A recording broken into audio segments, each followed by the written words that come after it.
뉴스토마토 기자가 발굴하는 스몰캡 리포트 시간 함께 하시죠. 오늘 김동훈 기자 나와 있습니다. 안녕하세요. 네, 김동훈 기자 다녀온 기업이 IT 부품업체 아바텍이라면서요. IR에 다녀오셨다고요? 네, 지난해 12월에 IR에 다녀왔습니다. 근데 보통 IT 부품업체들 같은 경우에 실적이 좋아도 그 대기업 협력사와의 어떤 눈치를 보기 때문에 실적이 좋아진다는 얘기를 잘 하기 어려운 그런 상황들이 보였습니다. 네. 예. 맞아요. 저도 스몰캡 리포트 제가 입사 초기에 취재를 했을 때 IT 부품 기업들 몇 개 좀 가봤거든요. 근데 잘 말씀을 안 해주시더라고요. 워낙 그 공정 자체도 이름도 어려운데 네. 그거 공부하고 파악하기도 힘든데 앞으로 어떻게 될까요? 하면은 그 좋아지는 게 있어도 사실 말씀하시기를 꺼려 하시더라고요. 네. 알려지기를 꺼려 하시고. 그렇죠.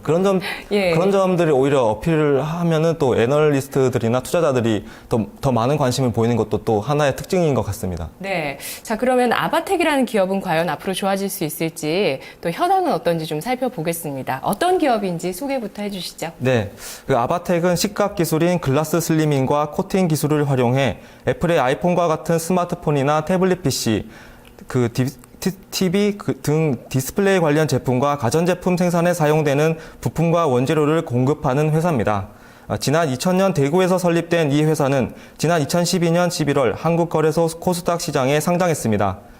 이 회사의 주요 제품은 글라스 슬리밍과 산화 임준 중석, 즉 ITO 코팅, 디스플레이 필터, 강화 글라스, 터치스크린 패널 등 크게 4가지입니다. 이해가 쉽도록 설명을 드리면 아바텍은 최대 고객사인 LG 디스플레이가 맡긴 디스플레이 제품을 더 얇게 만들고 코팅해서 납품하는데요. 그 제품은 애플의 아이폰 6와 6 플러스 등에 적용된다고 보면 됩니다. 특히 아이패드 등에만 적용되던 이 회사의 기술은 지난해부터 아이폰에도 적용되면서 매출 증가에 기여하고 있습니다.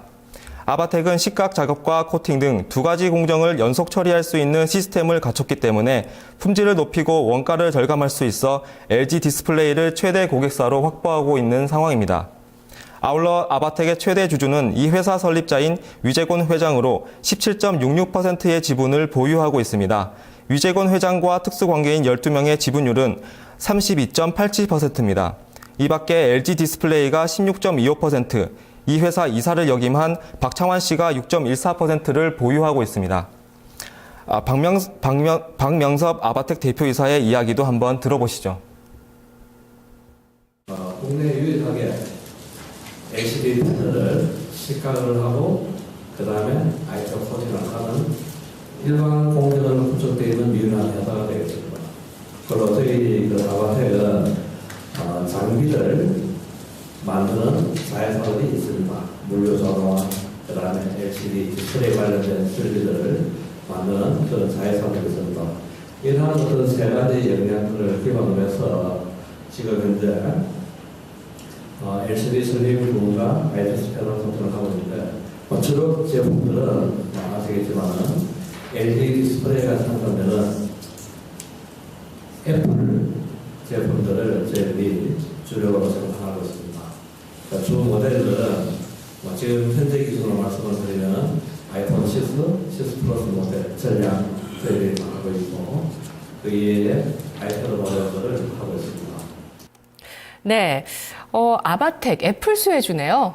네. 전체 매출에서 애플 관련 매출 비중이 어느 정도인가요?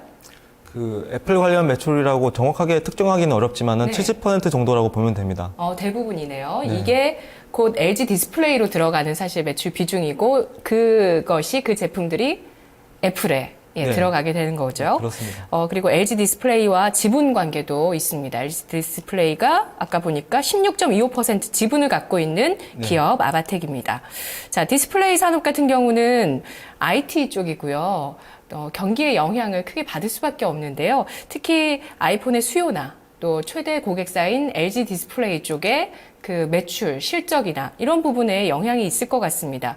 이게 좀 리스크가 될 수 있을 텐데 아바텍이 그에 따라서 좀 새롭게 추진하는 사업이 있다면서요? 네, 현재 아바텍이 생산하고 있는 글라스 슬리밍 제품은 주로 태블릿 PC와 스마트폰에 사용되고 있습니다. 해당 시장의 성장성이 이 회사에 영향을 미친다고 볼 수 있습니다. 또한 디스플레이 산업은 말씀하신 대로 시장 상황과 경기의 영향을 많이 받고 있습니다. 실제로 지난 2009년 세계금융위기로 시장이 급격히 위축된 바 있고요. 그러나 지난 2010년과 2011년에는 중국 등 신흥 시장이 활기를 보이면서 다시 성장하기도 했습니다. 아울러 설비 투자 비용도 부담 요인이 될 수 있습니다. 아바텍의 2015년 설비 투자 규모는 100억 원 가량일 것으로 예상됩니다. 또 부품업체의 경우 협력업체와의 관계도 중요한 변수가 된다는 특징도 있습니다. 아바텍이 이런 변동성을 대비하기 위해 현재 추진하고 있는 신규 비즈니스는 터치 스크린 패널, 즉 TSP 관련 사업입니다. 아이폰이 출시된 이후 TSP가 적용되는 제품과 기술 시장이 급성장하고 있기 때문인데요. 또 윈도우 7이 공개되면서 멀티터치 기술에 대한 요구가 커지고 있는 것도 큰 이유입니다. 이러한 신규 제품은 현재 주력 제품군의 적용 기술은 물론 해당 산업과 유사성이 있어 시너지 효과가 기대됩니다. 아울러 태블릿 PC, 자동차용 광화 유리 관련 사업도 준비하고 있고요. 건축 자재용 로이 글라스 시장에도 진입할 예정입니다. 이러한 시장 진입이 성공할 경우 2015년 매출액 증가에 기여할 전망입니다. 네, 아바텍이라는 기업이 그 납품하는 회사 주요 고객사의 제품 흐름에 상당히 잘 따라가고 있다는 인상을 받네요. 애플 아이폰 관련해서도 아이패드 관련해서도 새로운 쪽으로 진출을 하고요. 또 LG 디스플레이도 사실 어제 시장에서 차량용 디스플레이 시장 진출에 모멘텀을 받으면서 주가가 좀 강세를 띄었는데 이 회사도 역시 차량용 강화유리 쪽에 또 새롭게 진출하는 계획을 갖고 있습니다. 디스플레이 산업 같은 경우에는 계절적인 영향으로 인해서 1분기와 4분기에 실적이 둔화되는 특징이 있다고 하던데 지금이 딱 1분기고요. 또 이제 4분기 실적을 발표하는 시즌인데 실적 추이 어떻게 전망되나요? 네. 아바텍의 지난해 3분기 매출액과 영업이익은 각각 352억 원, 106억 원으로 지난해 같은 기간보다 14%, 64%씩 증가했습니다. 아이폰 6 물량이 증가하기 시작해 매출액과 이익이 큰 폭으로 늘어난 겁니다. 지난해 4분기에는 아이폰 효과가 더 확대되면서 실적 개선이 이어질 전망입니다. 4분기 LG 디스플레이의 아이폰용 패널 출하량이 3,100만 대로 전분기보다 72% 증가할 전망이기 때문입니다. 다만 앵커께서 지적하신 대로 4분기 말에서 1분기는 계절적 영향 탓에 스마트폰과 태블릿 PC 출하량이 감소하는 경향이 있습니다. 이는 아바텍의 향후 실적과 관련이 있다고 볼 수 있고요. 그러나 앞서 말씀드린 대로 아바텍은 지난 2013년까지 아이패드 물량만 담당했으나 이번엔 아이폰까지 시장을 확대했습니다. 그 아이폰의 수요가 최근 강세를 보이고 있어 예년보다 감소폭이 줄어들 전망입니다. 이런 상황을 종합하면 아바텍의 2014년 연간 기준 실적은 지난 2013년보다 증가할 것으로 예상됩니다. IFRS 별도 기준 2014년 매출액은 지난해보다 16.9% 증가한 1,200억 원, 영업이익은 66.7% 증가한 285억 원을 기록할 전망입니다. 또 2015년 매출액은 지난해보다 200억 원가량 늘어난 1,400억 원 이상으로 전망됩니다. 영업이익도 350억 원 이상으로 예상됩니다. 또 신규 사업인 TSP 시장은 2016년까지 매년 20% 이상 성장이 예상되고 있어 향후 매출에 기여할 것으로 보입니다. 이에 따라 주요 제품별 매출 비중도 변화할 것으로 관측되는데요. 글라스 슬리밍 매출 비중은 지난해 54%에서 올해 45%로, ITO 코팅은 22%에서 24%, 강화 글라스는 3%에서 9%, 기타는 22% 수준을 유지할 것으로 보입니다. 네, 실적 이야기 잘 들었습니다. 아바텍이 2012년 말쯤에 상장이 된 기업인데요.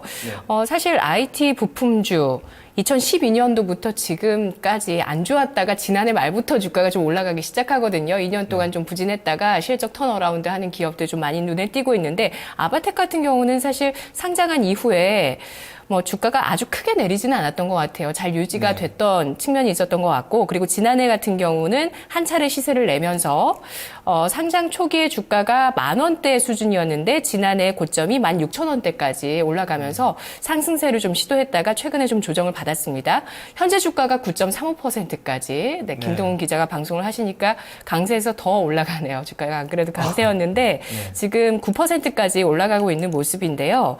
자, 그러면 아바텍 투자 포인트와 전략 어떻게 세워보는 게 좋을까요? 네, 아바텍의 주가는 1월 6일 장 마감 기준으로 주당 12,300원에 거래 중입니다.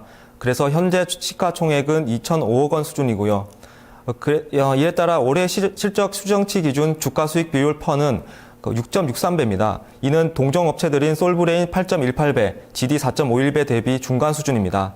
그리고 올해 아바텍은 애플의 스마트폰 아이폰 6와 6 플러스의 수요 강세에 따라 수혜를 입을 전망입니다. 아바텍은 지난 2013년까지 아이패드용 식각과 ITO 코팅만을 하다가 지난해부터 아이폰까지 시장을 확대했는데요. 애플의 아이폰 6와 6 플러스는 삼성전자 갤럭시 노트처럼 대화면으로 구성돼 소비자 수요가 증가하고 있죠. 실제로 지난 하반기 아이폰 6와 6 플러스의 출하량은 7,600만 대에 이를 것으로 추정됩니다. 아이폰의 수요를 주목하면 이 회사 실적을 가늠할 수 있는 겁니다. 특히 애플 아이폰의 향후 실적이 나쁘더라도 이 회사 매출 대부분이 발생하는 고객사인 LG 디스플레이 관련 물량이 급감하지 않는다면 매출은 큰 변동이 없을 것으로 예상됩니다. 물론 LG 디스플레이에 공급하는 물량이 줄어들면 아바텍의 매출이 변동될 가능성도 있고요. 다만 앞서 말씀드린 대로 아바텍은 기술력과 투자 기반을 갖춘 소수가 독식하고 변동성도 큰 디스플레이 산업의 시장 상황과 경기 영향을 받을 수 있습니다. 이와 함께 미국 달러, 일본 엔화, 중국 위안화 등으로 표시되는 판매, 구매 관련 환 위험에도 노출되어 있고요.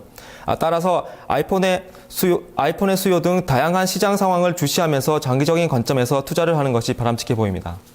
네, 알겠습니다. LG 디스플레이와의 관계 또 아이폰의 수요, 지금 전망한 데에서 큰 변동이 없다면 충분한 매출 성장성을 보일 수 있는 기업이라고 평가를 해주셨네요. 잘 들었습니다. 고맙습니다. 네, 지금 PR이 충분히 싸고 좀 턴어라운드 하거나 실적 성장성을 보일 수 있을 만한 IT 부품주들 많이 찾으실 텐데요. 아바텍에 대한 분석을 오늘 스몰캡 리포트에서 살펴봤습니다. 뉴스토마토 홈페이지에서 저희 리포트 다시 보실 수 있습니다. 김동훈 기자였습니다.